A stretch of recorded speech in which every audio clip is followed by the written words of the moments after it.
எல்லாருக்கும் வணக்கம். இன்னைக்கு நம்ம வீடியோவில் வந்து கிளாசிக் 350யோட இன்ஜின் ஆயில் எப்படி சேஞ்ச் பண்ணணும்னு பார்க்க போகிறோம்.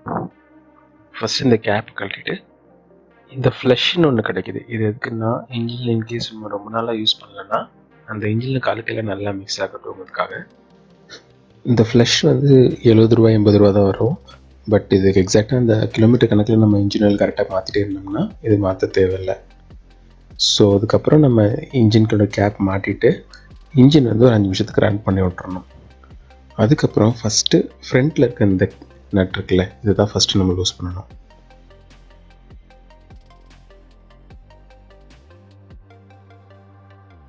இந்த இன்ஜின் எதுக்கு உங்களுக்கு தேவைப்படும் நினச்சிங்கன்னா நீங்கள் ஏதோ கண்டெய்னரில் அதை பிடிச்சி வச்சுக்கலாம். இப்போது இந்த ஸ்லாட் வழியாக வர்றது பார்த்தோம்னா நமக்கு ஒரு 10-15 இல்லை 20% மட்டும் தான் ஆயில் வருது. மற்ற எல்லாமே இந்த கீழே இப்போ இந்த ஸ்லாட் தான் இருந்தால் அதிகமாக வரும்.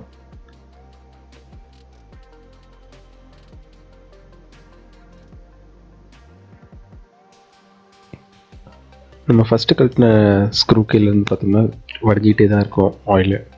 அதனால் கீழே வேறு ஏதாவது துணி வச்சுக்கோங்க. ரெண்டாவது இந்த கேப்பை நம்ம இப்போ கழட்டிடுவோம் ஃபுல்லாக. இது கீழே பார்த்திங்கன்னா ஒரு குட்டி மேக்னெட் வச்சுருப்பாங்க உள்ள ஒரு மெஷ்க்கு நடுவில். நம்ம இன்ஜின் உள்ளே இருக்க தேய்மானத்தினால வர மெட்டல் பீசஸ் எல்லாமே இது உள்ளே தான் வந்து ஒட்டிகிட்ருக்கோம். ஸோ இன்ஜின் உள்ளே போகக்கூடாது அப்படிங்கிறதுக்காக.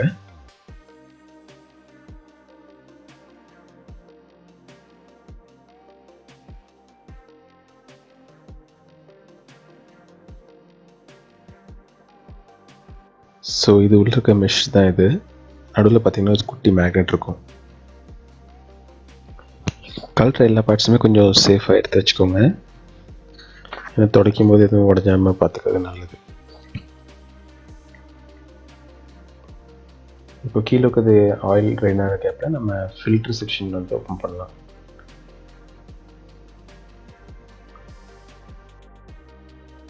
மூணு ஸ்க்ரூவும் ஒரே பேரலாக நீங்கள் ரிமூவ் பண்ணுற மாதிரி பண்ணிக்கோங்க.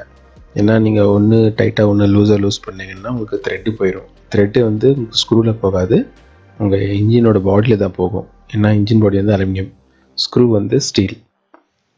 அதனால் நீட்டாக பேரலாக ரிமூவ் பண்ண ட்ரை பண்ணுங்கள். உள்ளே வந்து இந்த கேப் வந்து ஸ்ப்ரிங் லோட் ஆகிருக்கும். ஸோ ஒரு சென்ட்ரல் நீங்கள் ப்ரெஸ் பண்ணி வச்சுட்டு நீங்கள் ஸ்க்ரூ கழட்டுறது நல்லது. ஸோ ஃபஸ்ட்டு ஒரு ரிங்கு இருக்கும், ஒரு ரிங்கு அதை ரிமூவ் பண்ணிவிட்டு இது உங்களோட ஆயில் ஃபில்டர் அதை எடுத்து தூர வச்சுட்டு அதுக்கடுத்து உள்ள இன்னொரு ரிங் இருக்கும், இந்த ஒரு ரிங்கை எடுத்து வெளில வச்சிடலாம். இப்போ ராயல் என்ஃபீல்டோட ஆக்சுவல் ஆயில் ஃபில்டர் பார்த்தோம்னா அது கூட நமக்கு 2 ஓரிங்கும் சேர்த்து கொடுத்துருவாங்க. ஸோ அதனால் பழைய ஓரிங்கை நம்ம தூர வச்சிடலாம்.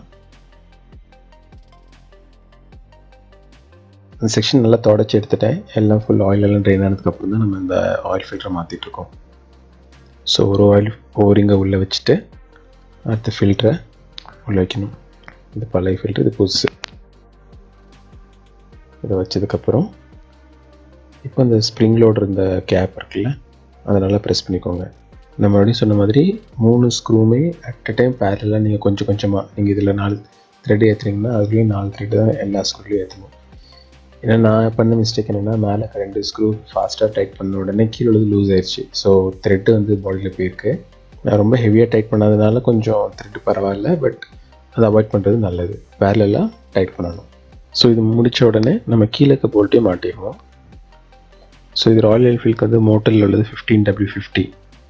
ஆனால் இன்கேஸ் நீங்கள் வேறு ஏதாவது ஆயில் இதுக்கு முன்னால் யூஸ் பண்ணிட்டு இருந்தீங்கன்னா அதே ஆயில் வாங்குறது நல்லது. ஸோ இதில் இருக்க எல்லா ஆயிலுமே நான் ஃபுல்லாக இதில் கம்ப்ளீட்டாக ஊற்ற போகிறேன்.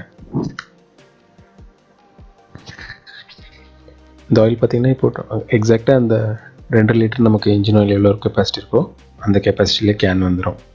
அதனால் இதில் இருக்க ஆயில் ஃபுல்லாகவே நீங்கள் உள்ளே ஊற்றிடலாம்.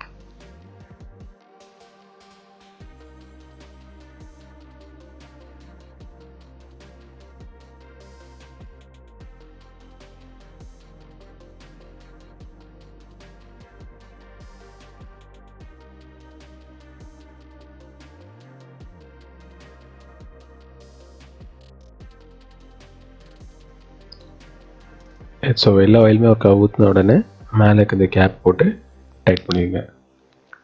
இன்ஜின் ஆயில் சேஞ்ச் பண்ணியாச்சு. அடுத்த வீடியோ சந்திக்கும் வரை நன்றி, வணக்கம்.